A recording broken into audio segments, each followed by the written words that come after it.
যে রাষ্ট্র অর্ধেক এনসিপির অর্ধেক তো রাষ্ট্রের মধ্যে আছে, ওদেরই বন্ধু বান্ধব গিয়ে এনসিপি বানিয়েছে, তারাও পিছন দিক থেকে কলকাঠি নাড়ে এবং সরকার চালে এবং তাদের কথায় বদলি হয়, তাদের কথায় এখানে লোক বসে ওখানে লোক বসে, এই রিউমারও আছে। জি, আমি একটু জনাব শামা ওবায়েদ আপনার কাছে আসি। কেউ বলছে আসলে, যেমন জামাতের কথাই বলি, তারা বলছে যে সরকার নির্বাচন নিয়ে যে ওয়াদা করেছে সেটি যেন তারা ঠিক রাখে। আসলে এই নির্বাচনের যে ঘোষণা সরকারের, সেটি নিয়ে আসলে সন্দেহ কেন রাজনৈতিক দলগুলোর, কেন সন্দেহের মধ্যে পড়তে হলো, কি মনে হয়? এটা কয়েকটা কারণ আছে। প্রথম একটা কারণ যেটা হতে পারে যে উপদেষ্টা যারা আছে এখন, তারা এক এক সময় এক এক কথা বলেছেন, এক একজন এক এক টাইম লাইনের কথা বলেছেন। উপদেষ্টাদের স্টেটমেন্টে মনে হয় নাই যে এই সরকার নির্বাচনের টাইম এবং নির্বাচনের ব্যাপারে একটা ঐক্য মতের মধ্যে আছে নিজেই, সরকার নিজেই। সেটা একটা কারণ। আরেকটা কারণ হচ্ছে যে সংস্কার নিয়ে সংস্কার কমিশনগুলো আমি মনে করি যে আরও তড়িৎ গতিতে তারা তাদের প্রপোজালগুলো নিয়ে আসতে পারত।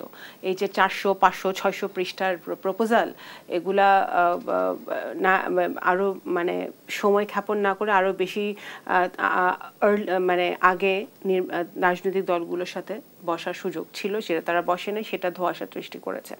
এবং সবচেয়ে বড় কথা যে এটা তো একটা বাই ডেফিনিশন একটা ট্রানজিশনাল গভর্নমেন্ট। এই গভর্নমেন্টের সংস্কারগুলো এই জন্য করার প্রয়োজন যেহেতু হাসিনা এত বেশি খারাপ কাজ করে গেছে, এত বেশি ধ্বংস করে গেছে। আজকে আপনি দেখেন নির্বাচন মানে মৌলিক ব্যাপারটাই কিন্তু নির্বাচন প্রক্রিয়া।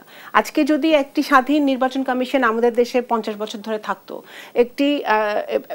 একটি নির্বাচনী প্রক্রিয়া থাকতো যেখানে রাজনৈতিক দলগুলো অ্যাটলিস্ট ন্যূনতম আস্থা থাকবে একজন আরেকজনের উপরে, তাহলে কিন্তু এই জায়গায় আমরা পৌঁছাই না। আজকে যদি জনগণের ভোটে হাসিনা বা হাসিনার দল আসতো 18 সালে বা তার আগে, তাহলে কিন্তু এত বেশি স্বৈরতান্ত্রিক, এত বেশি গুম খুন, এত বেশি হত্যা, এত বেশি ফ্যাসিবাদে যেত না বাংলাদেশ।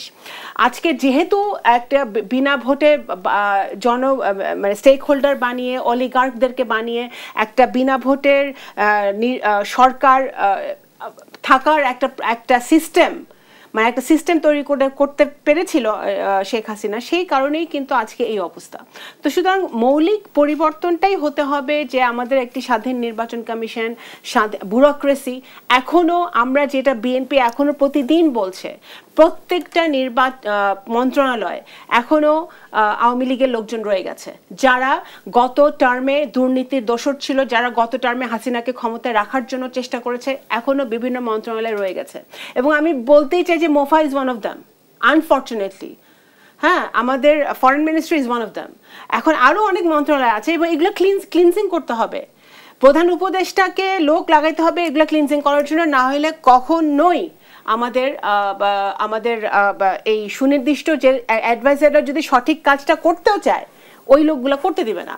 কারণ আপনি মানেন কি বা না মানেন, সচিবরা অসন্তুষ্ট হতে পারে, ব্যুরোক্রেটরা আমার কথা অসন্তুষ্ট হতে পারে, কিন্তু সরকারটা একদম মেজরিটি মানে কাজকর্মগুলো কিন্তু সচিবদের হাত দিয়েই হয়, ওনাদের হাত দিয়ে হয়। এবং অনেকেই পরিবর্তন হয়েছে, কিন্তু অনেকেই আবার হন নাই। এবং যারা হন নাই তারা কিন্তু এখনও আওয়ামী লীগের পারপাস সার্ভ করছে, আন্তর্জাতিকভাবে অন্য কোনো দেশের পারপাস সার্ভ করছে, কিন্তু দেশের পারপাস সার্ভ করছে না। তারা ডেফিনেটলি এই ইউনূস সাহেবের পারপাস তারা সার্ভ করছে না। সুতরাং এই জিনিসগুলো অবশ্যই এই ইন্টারিম গভর্নমেন্টকে দেখতে হবে সংস্কারের পাশাপাশি। এনসিপির একজন নেতা বলেছেন যে এখনো প্রশাসনে বিএনপির অনেক লোক রয়ে গেছে, তাদেরকে রেখে নির্বাচনে যাওয়া মানে সঠিক হবে না। ওতে তবে আমাদের প্রবলেম, আমরা প্রবলেম এখন এনসিপি কোথা থেকে বিএনপির লোক পাইলো? অবশ্যই শুনেন, 15 বছরে যারা উপযুক্ত হওয়া সত্ত্বেও, যাদের এডুকেশন থাকা সত্ত্বেও, যারা একেবারে উপযুক্ত জায়গায় যাবে, তাও তারা যেতে পারেনি, কারণ তারা আওয়ামী লীগ মতাদর্শের ছিল না। এত 15 বছর কি হয়েছে? ডিএনএ টেস্ট করে পুলিশের লোক নিছে, বিভিন্ন জায়গায় লোক নিছে, 14 গোষ্ঠী আওয়ামী লীগ করে নাই, কিভাবে নিছে। এখন যারা বঞ্চিত হয়েছে, তারা যে মতাদর্শেরই হোক, তারা তো এখন তারা তো এখন আসতেই চাইবে। তারা একটি অন্য মতাদর্শের দেখে তাদেরকে অবহেলিত করা হয়েছে। হতে পারে তারা জামাত, হতে পারে তারা এনসিপি, হতে পারে তারা বিএনপি, যেই ঘরানারই হোক, এখন তারা অবশ্যই চাইবে যে তারা একটা সুযোগ পাক দেশের জন্য কাজ করার।